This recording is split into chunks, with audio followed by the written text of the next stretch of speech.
Christianity is one of the very interesting religion. We have one common ground, which is the Bible. We've got one book of life that is uniting us, which is the Word of God. What is interesting is that the same Bible is interpreted by different pastors, apostles, bishops, scholars, anyone, believers, anyone you want to say. As a result, we've got multiple and different doctrines as believers. The truth of the matter is Christianity and Ukunqunywa yedwa, not Jesus mkhulu afuthi yedwa. So we started the Power Hour, not because we wanted to create a division, but we wanted to encourage engagement for people to sit in the one platform and discuss. I think this is how we should worship God, and I think this is how we should be living as Christians. Is to show the world in as much as we've got multiple doctrines or different doctrines, that is why sometimes we turn stones and it's be uncomfortable. At the end of the day, you see us having tea together because what is grounding us is Christ. So I want you to understand as you watch the show, the purpose of the show is to encourage dialogue, create a good spirit amongst believers, and make sure these doctrines that we are following are not divided. There's only one ground, which is the Word of God and I want to tell you we will keep on turning the stones, but we know the center is Christ. As we always say, if Christ is not in the center, Power Hour is not there. Sit back, relax, as we turn more stones. This is Power Hour. I am Pastor ZWELI DLAMINI.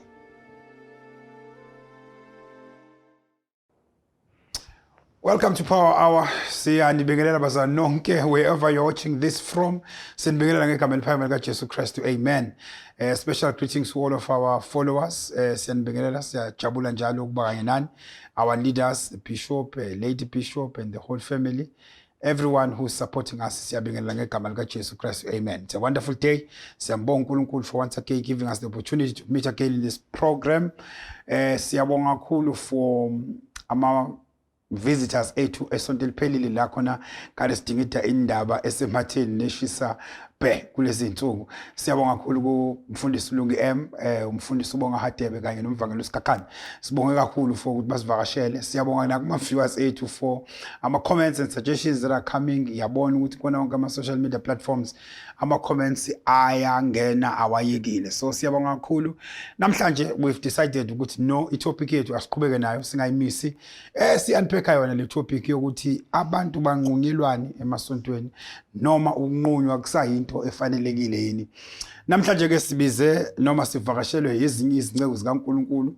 Siqhubeka nayo le ndaba siyayidingida. As you know, I want to remind you this, as I always say, ukuthi this show is for Christians, is made by Christians. It's also made for Christians. So when you're watching this, you must know ukuthi into abazalwane le. And if you are watching it ungayena umntwana kaNkulunkulu, you might be offended, but you are free to watch it, but be advised. This show is for abantwana bakaNkulunkulu. Christ is always the center of everything that we say. What is in the Bible is always grounding us as abantwana bakaNkulunkulu. So if you are continuing with the viewing of the program, be advised. Sometimes we might say things as against into ekholwayo, but as I've said, it is for Christians, made for Christians. Namhlanje I want to introduce some guests at akhona.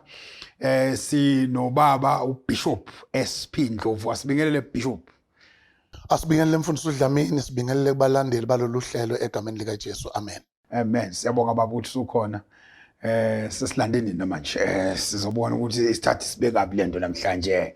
Baba uGatsheni ngoba ufuna ukwazi ukuthi nibanqumelana abantu kodwa ngiyeza Gatsheni.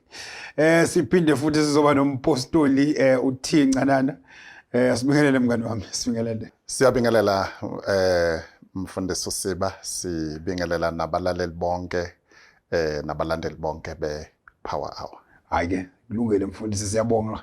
Okwamanje usanga relax nje usazongichazela ukuthi makwanqunywa onqunyelwane noma ungakazi unqunywa asinda kanjani. Konke nje uzosichazela maqhubeka iprogram. Siyabonga kakhulu kanye nathi. Bese sizoba nobaba uBishop DT MTHEMBU. Baba um5 lo. Asibingelele baba. Asibingelele mfundisi kwi Power Hour, sibingelele kakhulu kubabukeli balolu hlelo noma phi lapho bekhona. Ngibingelele kakhulu kuba Bishop abakhona la endlini egameni lenkosi. Amen. Hayi siyabonga kakhulu. Namhlanje sibophele kule panel ke nje besihlale sibophele zonke izinsuku. Namhlanje ke sishintsha amagiya sibone siyangalaphi. Hey baphathi bami ake ngibuze la ukuthi mhlawumbe ngwesiqale ngawo lo mbuzo ukuthi lento yokunqunywa kwabantu is something endala. Sakhula yenzeka. Obviously some of us mhlambe we're not even questioning it, but later on abantu baqala basibayi question. As a result some are practicing it and some are not practicing it. Kodwa laba bangasayi practice kunabakhalayo bathi yayekelwane, abasayi practice khona abakhalayo ukuthi yenziwelani. Mhlawumbe asivele si kickstart ngayo ebaba MTHEMBU ukuthi lento nginenkolelo ukuthi you are kwi-age group mhlawumbe engathi iyaqala kodwa wawukhona seyisikhathi sesambili uyibona yenzeka. Is it something before mhlawumbe sikhuluma nokuthi inhle noma yimbini, is it something that was intention yayo kwakuyini mhlawumbe yayenziwelani? Ngiyabonga kakhulu umfundisi. Leli gama lokunquma ngiyacela ukuthi kuqala ngivumele ngilehlukanise. Ngilehlukanise indaba yokumiswa kumuntu ukuthi kuthiwa akame ekwenzeni okuthile. Right. Ngilehlukanise nokunqunywa kwakhe okunokukhishwa kwakhe ebandleni. Okay. Ngoba ukumiswa kwakhe akakhishwe ebandleni. Kwakusuke kuthiwa akame kuloko akade ekwenza. Okay. Kuze kulungiswe leso simo esidinga basilungiswe. Okay. Kodwa lelo kunquma lihambisana lika excommunication. Yes. Suke selimkhipha straight kulelo bandla ngoba ephambana nento lelo bandla elakhelwe phezukwayo. Ukwenza isibonelo uma lelo bandla linesivumo sokholo. Yeah. Esikhuluma ngokuthi nokuthi enephambana nesivumo sokholo. Lalelo bandla ephambana nokwenza kwalelo bandla selimkhipha ukuthi aliyuzihlanganisa na. So kubalekile ukuthi sikwehlukanise ke ukumiswa idiscipline ne-excommunication. Ngoba idiscipline usuqonda ukuthi uqondiswe lo muntu aqondiswe lezo zigwegwe ezibonakale kuyena. Kwaqondwe lokho ke inhloso yakho eqaleni kwakuthi lo muntu oqondiswayo noma umisiwe akwazi ukuthi emva kwesikhathi mase kulungiswe leyo nto eyonakele kuyena. Aqhubeke nokukholwa bese kuthiwa uzibuyiselile enkosini noma ibandla limbuyiselile. Wonke amabandla amaKristu noma li-mainland church noma li-Pentecostal ngisho iZion imbala belinayo leyo nqubo. Ukwazi kuyazi kwami ke ibinenhloso ezinjalo besiba. Ngiyabonga. Okay. Ngizobuye ngibuye kuwena, ngiyabonga kakhulu explanation. Ngiyabuya kuwena ngizafuna ukuthola ukuthi ngoba khambe kubuye nama sanctions nakhona kodwa sibe sikhuluma ukuthi lama sanctions akhona amiswa kanjani nayo yonke into. Babuka Chen abantu nawe I'm sure ukuthi uyazi abantu bebemiswa usechazile baba MTHEMBU banqunywa noma bamiswa noma in whatever aba functiona kuyona. What is your take baba? Siyabonga kakhulu ngicizelele kuleli lika Bishop MTHEMBU. Yes. Ukuthi uma sikhuluma nge-excommunication sikhuluma ngokuxoshwa kwalowo muntu ebandleni. Kodwa uma kukhulunywa ngokumiswa kwakhe lokho kuyikona nesikubiza nge-excommunication uPaul akhuluma ngake eBhayibhelini. Yes. Ubekhuluma ngokumiswa komuntu ekwenzeni noma ekuministerisheni ebandleni ngoba kukhona into okufanele ilungiswe kuye.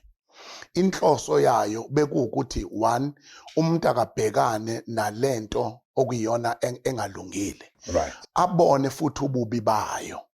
Ngoba isizathu bekwenzela kuba lo muntu eze ekuphendukeni. Nayi inhloso enkulu ukuthi aphenduke. Thina nje uma yenziwa la sikhulele khona. Ubethu umuntu omunye ubenqunywa manje ngesonto elizawu2 uyabuyiselwa. Yingoba lo muntu lokumiswa kwakhe sekumenze wabona ububi balento ayenzayo. Abese masinyane ezibuyisela enkosini abese ebuyela ukuba khonza inkosi ngaleso siphiwo noma ngale yonke nkonzo uNkulunkulu amnikeze yona. Injalo imkanjalo. So inhloso kwakuwukuthi umuntu asizakale basically. Inhloso ukuthi umuntu asizakale akusikona ngoba lo muntu ebulawa. Khumbula phela ukuthi nako lokumiswa umiswe ebandleni umiswa in the fellowship lo okuyo kodwa ibandla as a church community alinayo ilungelo lokuba likukhiphe ensindisweni. Alikukhiphe ensindisweni. Ungumzalwane ingoma nje kukhona lesisilonda okufanele silungiswe lapha kuwe futhi mase silungile uyabuyiselwa enkonzweni iqhubeka nokukhonza. Okay, this is very interesting. Now before ngiye kuwe babuncanana mhlambe mhlambe ngikunika ithuba before ngibuze le question. What's your take babuncanana? Ngiyabonga mfundisi Siba. Ngicabanga ukuthi ngiyabeza amabishop ami. Ngicabanga ukuthi yinto engicabanga ukuthi yayisiza. Abaholi ngaleso sikhathi. Kodwa engicabanga ukuthi ke angazi noma yinto applicable yini ekutheni ikwazi ukusiza lo onqunywayo nomiswayo. Kodwa ngicabanga ukuthi ayibasiza bona abaholi ngoba babezizwa sengathi khona into abayenzile kodwa asazi kulo owayemiswa noma owayenqunywa ukuthi wayisizakala yini. Okay, all right. Babukaje lento iyamsiza lo omisiweyo. Ngoba uma ubheka ngiye ngilinganise mina ngokuthi lapha emidlalweni webhola isoccer kunabantu abamngaphandle bezempilo abahlenga abantu abalimalayo. Umuntu uma elimala ebe nesenyelo esegroundini baphuthuma bamkhiphe ekudlaleni. Lento idala ukuba ngoba lesenyelo sakhe singagcina siyi-injury engagcina kwesikhathi imenze wangaphinde walidlala ibhola kanti ngoba udlale nayo le injury. Nalapha ke ekukholweni ingozi enkulu eyokuthi ube nento onayo ongabuboni wena ububi bayo. Kanti ubuholi biyabona ububi balento. Nikwisikhathi sokuba lento iconfront ngoba ibhlungu lento yokumiswa kuwe. Kodwa ubuhlungu obuzala ukuphenduka. Bephenduka kumuntu. Ubephenduka umuntu ngoba kunale nto elangazelela ukuba sebandleni nasekukhonzeni ngesipho uNkulunkulu amnikeze sona. Ubephenduka kumuntu abuye aqhubeke nokukhonza ngenkonzo le yakhonza ngayo. Iqiniso lije ibasizile kakhulu abantu abahlangabezana losimo uma yenziwe ngendlela okufanele yenziwe ngayo. Babumthembu lento yokunquma siyesithole noma ngisolo ukuthi ngisebenzisa igama lokunquma kodwa ngicabanga ukuthi I understand ukuthi it comes with sanctions. Usually a certain tribunal noma a certain body or a certain group of people who are trusted with that function in that church noma a group that is tasked to inculcate noma to manage indaba umthetho wakhona, they will come up with a certain sanction. Mhlawumbe bathi lo ngoba mhlawumbe ukhulelisa intombazana noma ukhulelisiwe isanction 6 months noma unyaka. Now if we are helping a person, how can we determine the time frame ukuthi umuntu within 6 months uzobe sehilile? Excuse me, and how do we even have a system where we can issue a sanction to somebody ukuthi ngoba iwari yami waye ngibuza kanje umuntu onile. Usually umuntu onile ake ngilinganisa umuntu owenzeka iphutha ekholwa kwakhulela umuntu in the process. Okholwa ngempela by the time ukuzwakala ukuthi ukhulelwe, okholwa ngempela usuke sekade repent. By the time nizwa sesibona ama result ukhuluma naye sekutshela ukuthi kade ngikhala mina every day nina nibona manje the final product. Now this is a person who repented almost 9 months back because isisu sesiyabonakala. Then a sanction is then given. Ukuthi for 6 months thou shalt not do this. Yes, akaxoshiwe evangelini, but are we really helping a person ngalokho? And how do we, where are we getting the sanction from? Because I don't see anything in the Bible that talks about sanction. Okay. Ngiyabonga kakhulu umfundisi. Okokuqala umuntu mawona practically akoni phambi kwabantu. Akekho umuntu wona phambi kwaNkulunkulu. Abantu bese bediscover ukuthi wonile. Uma sebediscoverile ukuthi wonile abantu, kubalindele ukuthi aphenduke kuNkulunkulu aphinde aphenduke phambi kwabantu. Okay. Abantu ke akulula ukuthi bezwe ngalo onikezwe leso sigwebo ukuthi athi inswinswi sengivuthiwe. Yeah. Kanti ubevele oneke uNkulunkulu evele enze eqhubeka kanje, evele ekhala kanje. Yeah. Abantu bafuna ukuthi ke bamnikeze ithuba lokuthi aziprove. Yeah. You see, ngiyayiphinda lento. Lento ukuthi ukholwa phambi kwaNkulunkulu, hayi phambi kwabantu ayikho. Okay. Ayikaze futhi bekhona. Right. Khanya kwenu makhanye phambi kwabantu kuze babone imisebenzi yenu badumisa uNkulunkulu. Now, uma usuthi uphendukile, akukabi wena noNkulunkulu wakho enithi seniphendulene. Kanti lo monakalo wenzile wenze phambi kwaNkulunkulu naphambi kwabantu. Indodana yolahleko ithi mayisisuka lapha na ekubhekeni inkulumo ithi ngiyawusuka ngekubaba. Yeah. Ngithi kubaba ngone phambi kwezulu. Ngona naphambi kwakho. Yeah. Umuntu okholwa kahle okade emamukela uJesu oba inkosi yakhe uyavuma phambi kwabantu avume phambi kwaNkulunkulu. Umuntu mayisindiswa wamukela uJesu oba inkosi nomsindisi wakhe bese confessa ubukhosi bukaJesu bese kuba ukusindiswa. Uma engazenzi zombili lezi zinto ukusindiswa wakhe akuphelele. Yeah. Now usehlukaniseke nje ukuthi kungenzeka kube khona abahola abanolunya phezu komuntu onile. Kodwa kona umuntu okade yikholwa kahle emthanda uNkulunkulu ekholela ukuthi ngelanga aye ezulwini. Uma bemnikeza leyo senishini uyayibekezelela ekutheni ngenxa yabo ngiyezwa ukuthi uNkulunkulu sengithethelele. Yeah. Kodwa uNkulunkulu usebenza ngabantu. uNkulunkulu usebenzisana nabantu. Angithi ngesikhathi ngimithisa le ntombazane uNkulunkulu akasho ngolutho kumina. Yeah. Abantu abathemthembu uma ukholwa phela akwenziwa kanje. Yeah. Ngoba uNkulunkulu niyosho ngosuku lwejudgment. Abantu ke basisiza namhlanje singakafiki kwijudgment ukuthi sikwazi ukuzibona lapha nalapha nikezwe ithuba lokulungisa. Ngiyavumelana nawe. Umuntu usuke eseyilungisile indaba yakhe noNkulunkulu. Yeah. Kodwa sekufuneka manje ademonstrate ukuthi uphila luphi uhlobo. Ngiyazi ukuthi leke ukuthi umuntu kuthiwa wakhuleliswa ayilukhuni kunezinye izinto kodwa khona ezinye singazisho ezingafuna ukuthi umuntu step by step afike ekubuyisaneni abuyisa ubudlelwane bakhe noNkulunkulu nobudlelwane bakhe nabantu emhlabeni. Kodwa into engiyangiyithanda uma kuzonikeza umuntu isenishini. Yeah.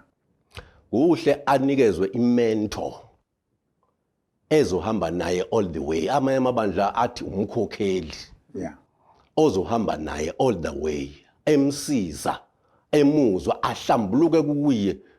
Ngoba manje mawuzothi uNkulunkulu senilungisile na kusho wena. Umbuzo uthi ke mawusuhlangana nalomuntu omenza ukuthi kuvukani kuwena. That is where unidinga omunye umuntu. Noma umkhokheli noma imento ozokusiza endleleni. And then acha no lensizwa noma lo mzalwane ngiyambona nje bangihamba naye nje senza lama class noma sihamba lezi step naye. Uyatshengisa ukuthi uyazisola, uyatshengisa ukuthi uyayibuyisela, uyabuyela endaweni yakhe. Very interesting. Very interesting. Babuka Chet, what's your take? uPaul ku 1 Corinthians chapter 5 mawufunda from verse 1 to verse 13. Yes. Address ibandla about the issue eyenzeke ebandleni. Yeah. There is sexual immorality eyenzeke ebandleni. Okay. And the church, instead of addressing this issue, yoba lo mzalwane amiswe. Lo mzalwane akamisiwe kodwa kuqhutshekwa nokukhonzwa. uPaul kusebhala incwadi ubhalile ibandla. Uthi ke uPaul, it is actually reported that there is sexual immorality among you. And such sexual immorality is not even named among the Gentiles, that a man has his father's wife. Le ndoda ilale nomka baba wayo. Now mayela nomka baba wayo iyakhonza ebandleni kuyaqhubeka. uPaul ubhala lencwadi ukuthi alungise ibandla ukuthi lo muntu ufanele bekukhona okwenziwe kulento ayenzile. Now ngifuna ukubuyela ke kule yama sanctions ukuthi one umuntu emiswa ngenxa yale yanto. Ake ngithathe iexample oyisebenzisile yomuntu wesifazane okhulelwe. Lo muntu wesifazane okhulelwe, it's not so much kithi about ukubelethwa kwengane, the process yokuthi into eyenzelwa lenkonzo ukuphenduka kwakhe. One, mfundisi uDlamini asivume ukuthi the kind of Christians that we are raising these days, kukhona i-challenge ekhona yokuthi mhlawumbe thina abaholi ibandla aliphili in the presence of God. Ake ngilinganise, when uLucifer esezulwini, uma uLucifer rebel against God, remember ukuthi uLucifer akazange enze lutho. iBhayibheli lithi wathe enhlizweni yakhe, kodwa because of the presence of God kule ndawo ayekuyo, this rebellion yajajwa immediately. In other words, are we raising abazalwane okufanele baze babanjwe ngoba sekuvela isisu, noma we are raising abazalwane okuthi uma sekonakele kuye avele yena azise azothi nakula sekushayiseke khona, ngidinga usizo, ngiyaphenduka ngenze uburong. Kwesisikhathi kwalesi sisu asithwale esekhonze ebandleni, ngoba awukwazi ukumbekela ukuthi ngenxa yesisu akahamba ohlala ekhaya noma angakhonzi kuze kufike isikhathi sokuthi akabelethe. We don't have ama time frames ngoba ipurpose yale nkonzo akukona ukubeka i-time frame ukuthi lo muntu abone ububi bakhe aphenduke. But Bishop, ama-sanctions, le process ivamise ukuhamba ne-sanction ukuthi we are allocating isikhathi esingaka. That's a sanction. Is that not Bishop SP? No baba. Mina ngokufunda kwami akukho time frame ebekwayo. I-time frame uyena umuntu ozibekela yena between ukonakala kwalento eyonakele nokuyilungisa. Right. Into engadala lento idelay ingoba yena engezi. Khumbula ukuthi lenkonzo yokumiswa kwabantu akuyona inkonzo yabo bonke abantu. It's one of the elements noma enye yama steps in trying to discipline umzalwane. Omunye asithathe iBhayibheli ukuthi lithini iBhayibheli. Lithi iBhayibheli uma unento nomfowenu hamba uye kuye ngasese uyokhuluma naye. Uma ekuzwa usumzuzile.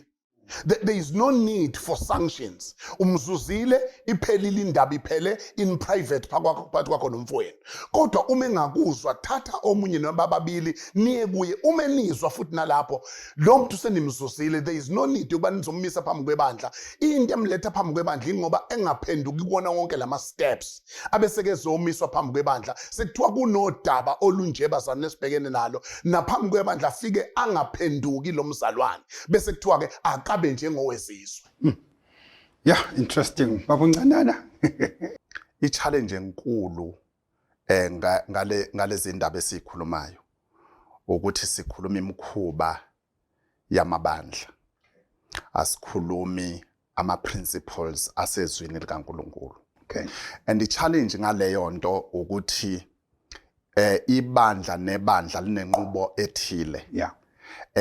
And leyo nto isidalela inkingi yokuthi inqubo yaleli yabandla ayifani nenqubo yaleli yabandla. Ngoba nakhona la ekunqumeni nasekumisweni kunenqubo yakhona ngokwehlukana kwamabandla. Yingakho ke mina ngisayimaintaina into ethi yona lento yokumisa nokunquma iseyinkinga nje, into ongafanele ngabe into okufanele ngabe emabandleni siyayenza. Ngizosho isizathu ukuthi uma ngoba indlela esenza ngayo emabandleni zami kusitshena ukuthi sifundisani singakafinyeleli la kuneyinkinga khona. Uma ibandla kuukuthi silifundisa umthetho hayi ukuthi libe nobudlelwane noNkulunkulu, then sizoba neyinkinga zokuthi fanele vele silibekele imithetho. Ngoba abantu esibaholayo asiholi abantu abanobudlelwane noNkulunkulu, sihola abantu abeze ngomthetho kuNkulunkulu. and kuyasiphoqa lokho ukuthi mabeze ngomthetho kuNkulunkulu then sibabekele futhi imithetho.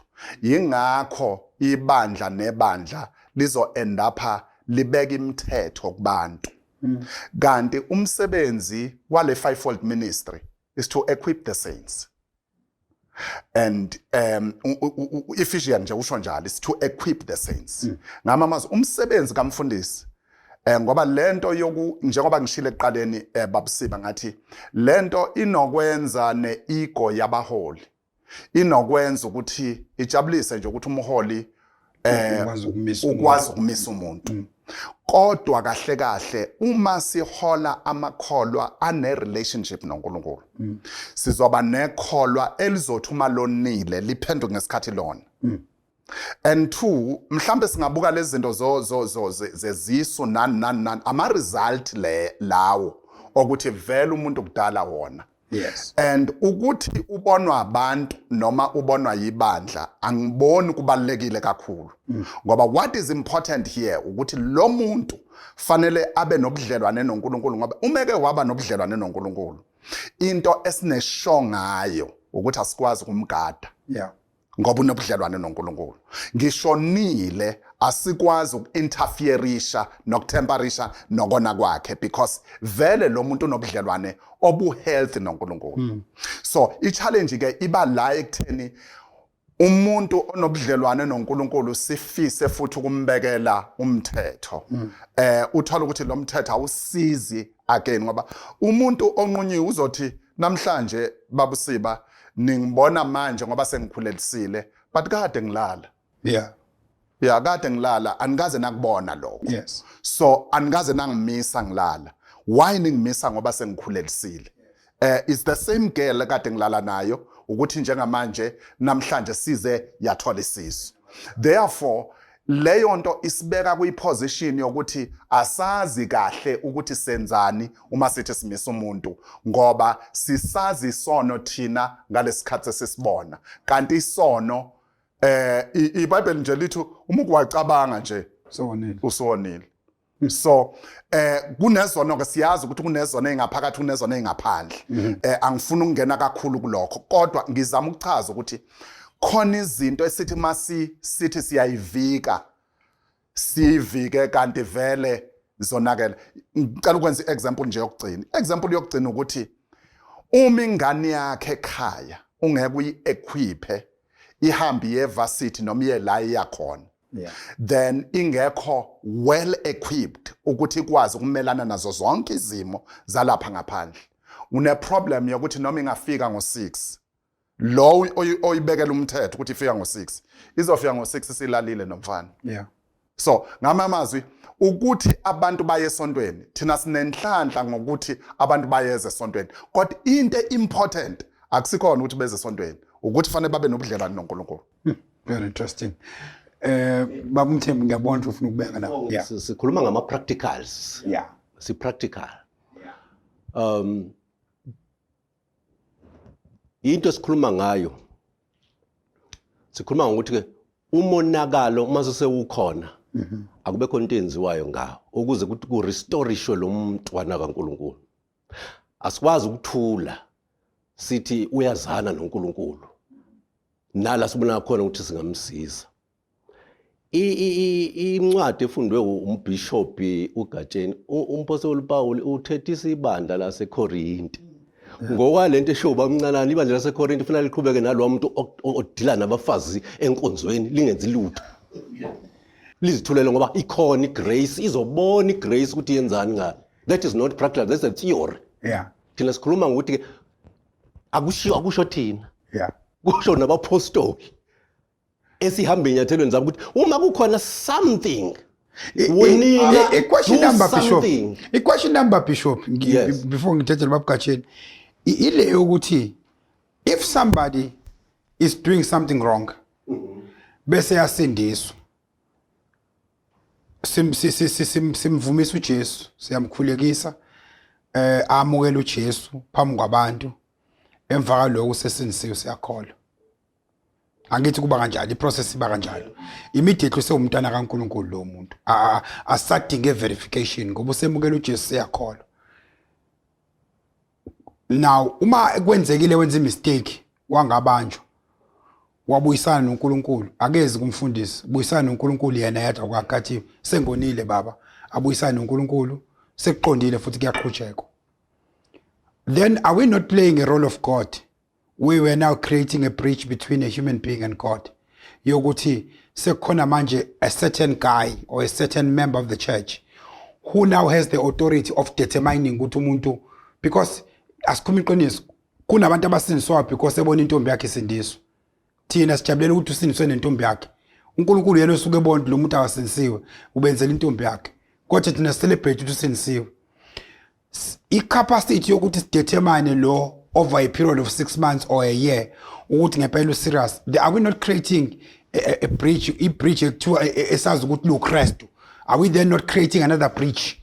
Because if we have a certain period where we can determine ukuthi a person is now saved, then we are messiahs of some sort. Are we not, bishops?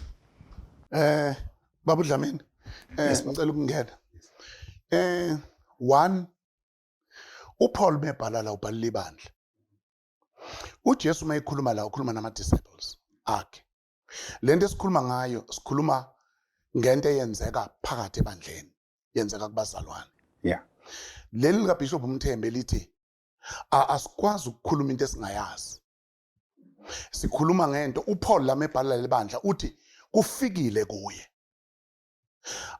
Asazi noma lo muntu ulale nonkosikazi kababu wakhe wayeseyaphenduka kodwa uPaul ubhalile ibandla.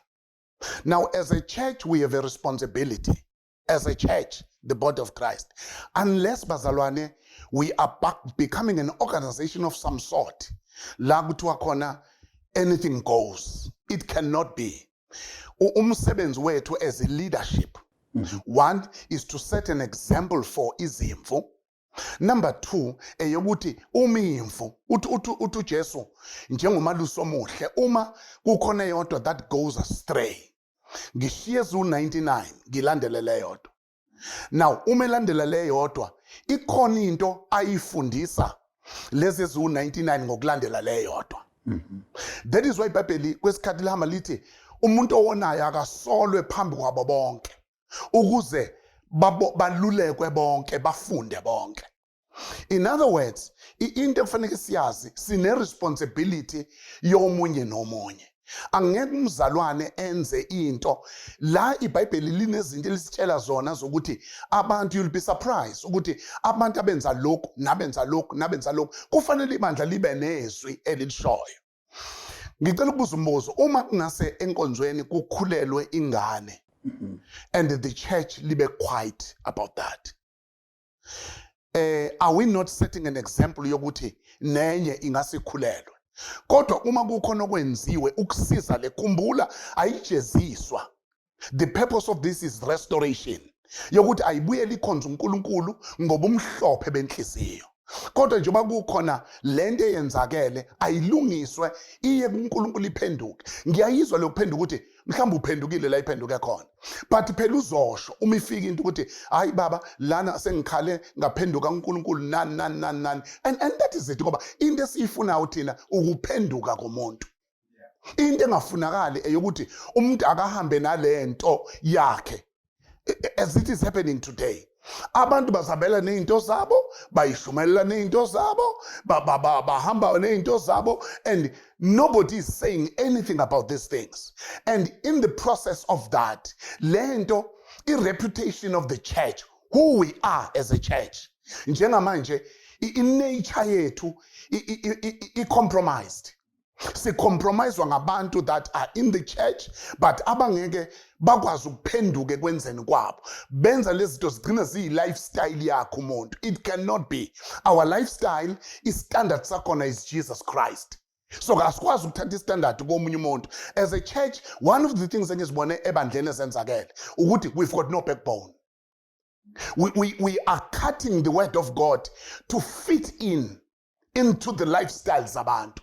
Ukuthi izwa kube yilona elivumbayo ukuthi lo muntu angayidakelwa nje, adakwe lo muntu agibele epulpit ayishumayelele ayidakelwe lo ayishonele keyboard awudlala ukeyboard ayidakelwe lo enze lokho and nobody must say anything because there is a grace that operates and sisaba ukuthi sisobe zenzo uNkulunkulu. We are not gods. We are not saying ukuthi umuntu simphuca insindiso but kwi fellowship la sikhona kubalekile ukuba akube khona esikwenzayo to remedy the situation. This is power hour. We leave no stone unturned. Funa ukudayisa bamncanana khona funa ukusho first udayisa. Ngiyamuzwa bishop, ngiyabeza ama bishop. I understand the role of leadership. Yes. But at the very same time I still believe Dakasiba ukuthi as much as sikhuluma ngendaba ukuthi khona irresponsibility okufanele siyithathe as ama leaders but i-challenge ukuthatha leyo responsibility bese singawazi umsebenzi okufanele siwenze emakholweni because umsebenzi wethu simple. Umsebenzi wethu is not ukuletha imithetho but umsebenzi wethu is to teach people the word. Yes. And let me maintain leli point lami engilishoyo elithi uma ngiyeza ubaba uMvelase nobaba uGatsheni bakhuluma ngendaba yokuba practical. Lento yezi yokufundisa umuntu izwi nokufundisa ubudlelwane noNkulunkulu is practical. Yeah. Asingayenzi ngathi ayikho practical. It's practical and yinto ekwazi ukusiza umuntu kwi-environment na kwi-space aphila kusona because uma sike sayivuma lento yokuthi asisebenze ngemithetho sizoba nento yokuthi sinabazana nesibagadayo. Yeah. And we are not called ukuthi sibe ngamaphoyisa ebuholini. We are called ukuthi laba bantu siba equipe bakwazi ukuyimela athi noma ona ngoba remember ukuthi kwakhona ebuholini kuyonakala so khona ebuholini ephezulu siyona so sona khona lapho uthola ukuthi wena njengomholi akekho okunqumayo wena njengomholi akekho okumisayo kodwa uyakwazi ukubamisa laba bangaphansi kwakho ingakho ngithi lento has something to do with ego yabaholi ngoba lo onqunywayo nomiswayo sometimes uthola ukuthi akasizakali ngempela ngoba kwesisikhathi yila abantu belimala khona ngoba unquma umuntu uvela akayikholele fanele ngiyodayisa kodwa ke ngoba ipower hour bakumvelase ngiyakubona ukuthi khona kune misconception mntakadlamini maqondana nendaba yokumiswa abanye bacabanga ukuthi uma umisa umuntu uzenza uNkulunkulu noma ukuthatha insindiso sikhuluma ngomuntu osindisiwe akekho la kulabafundisi noma iliphi ibandla ongathi utreasurer ethatha imali do nothing about it do nothing hayi umntwana kaNkulunkulu he will come all right next week aphinda azoxoxa imali akekho not a single one. Why? Angamgudla ngokusheshsha afaka umunye because uwenza umonakalo hayi ukuthi akasindisiwe.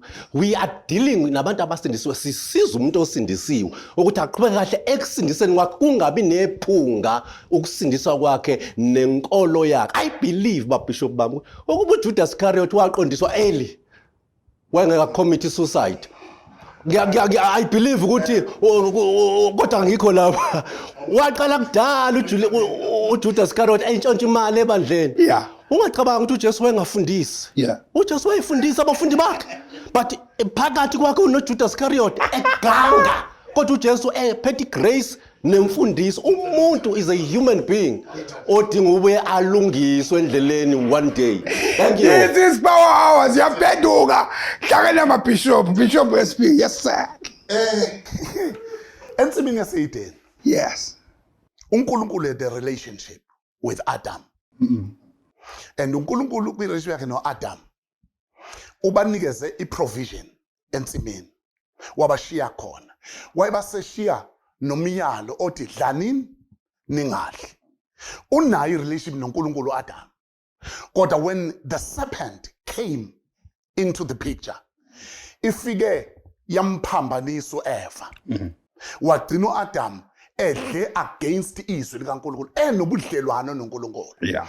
That is why uma Adam esedlile uNkulunkulu uzwakala ehamba ngizwa amazwi kaAdam uthi uAdam sizwe izwi lakho uhambe ensimini saqasha.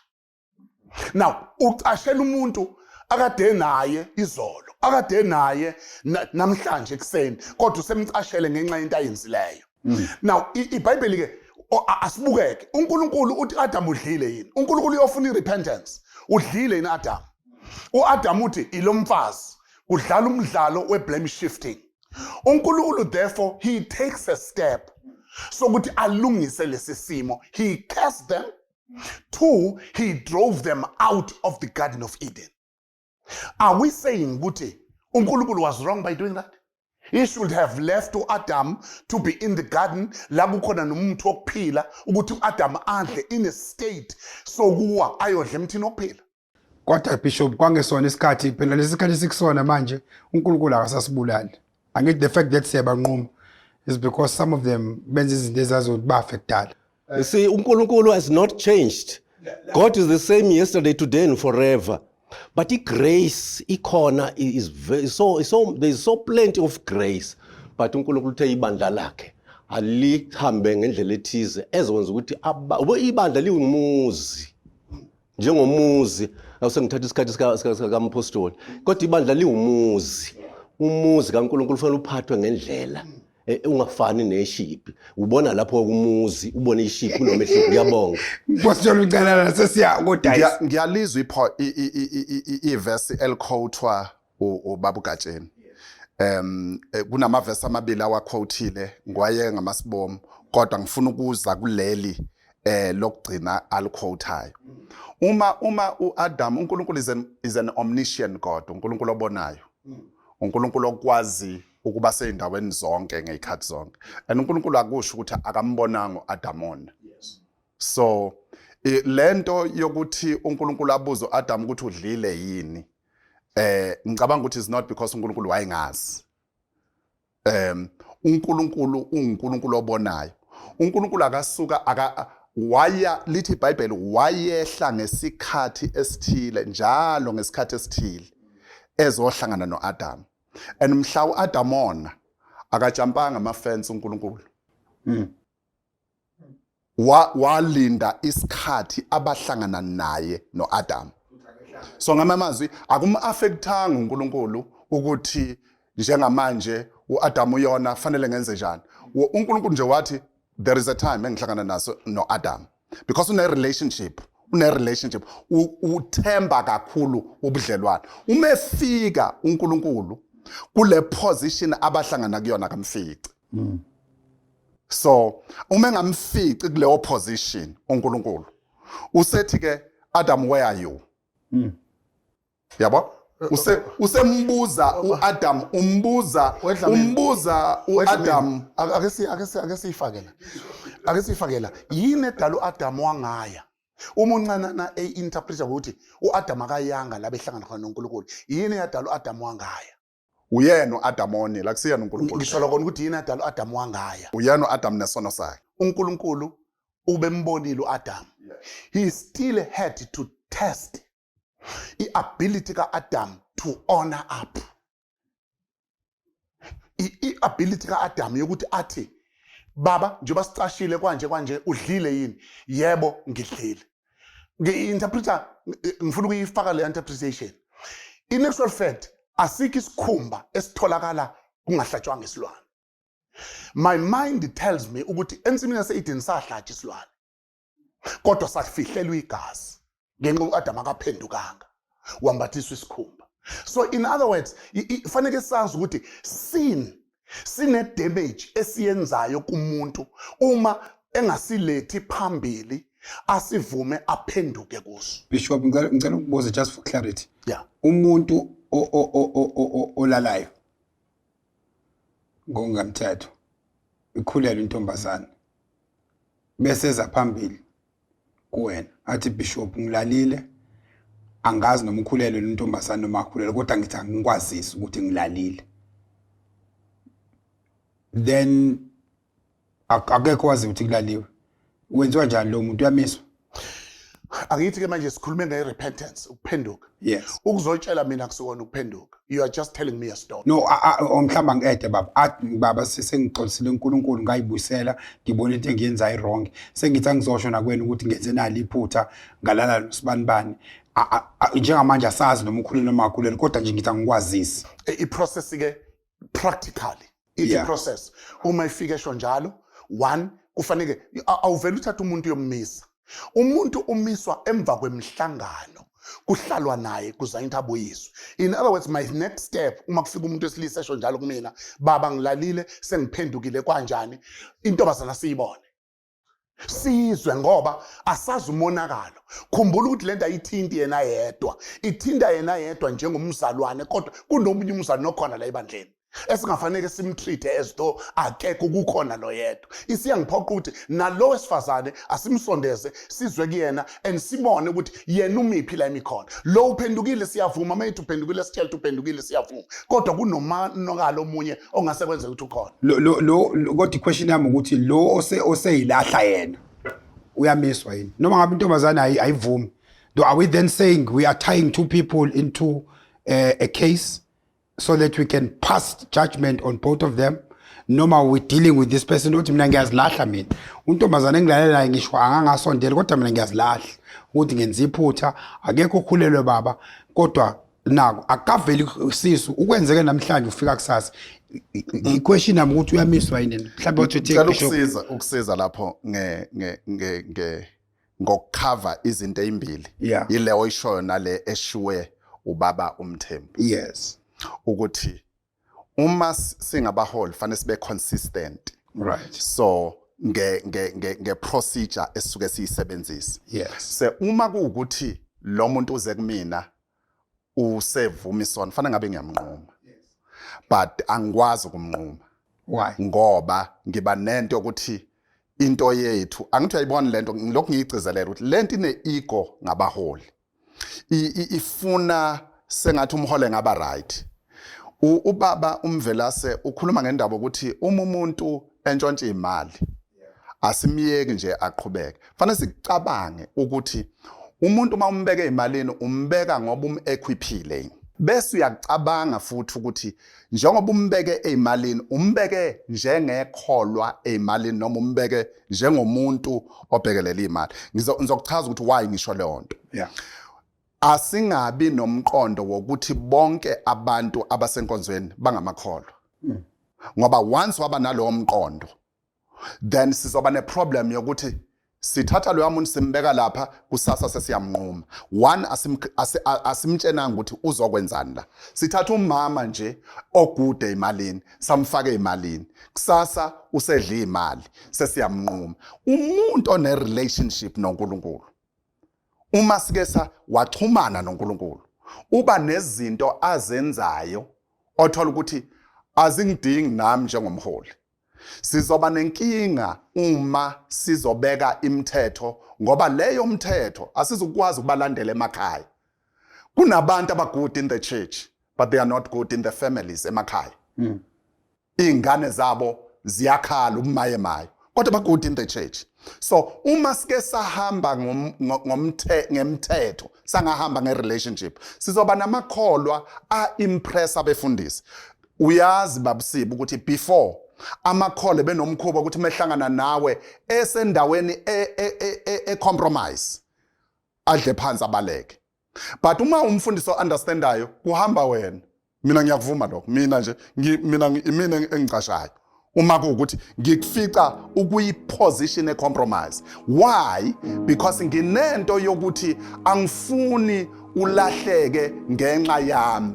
Fanele ulahleke ngenxa yobudlelwane bakho noNkulunkulu. Awuthi samsodize ngamamazi momfica esendaweni eyisiphosiso awushuthi ube ne-evidence ukuthi umise kwi-tribunal ukuze anqumeke uyabaleka wena. No. This is Power Hour.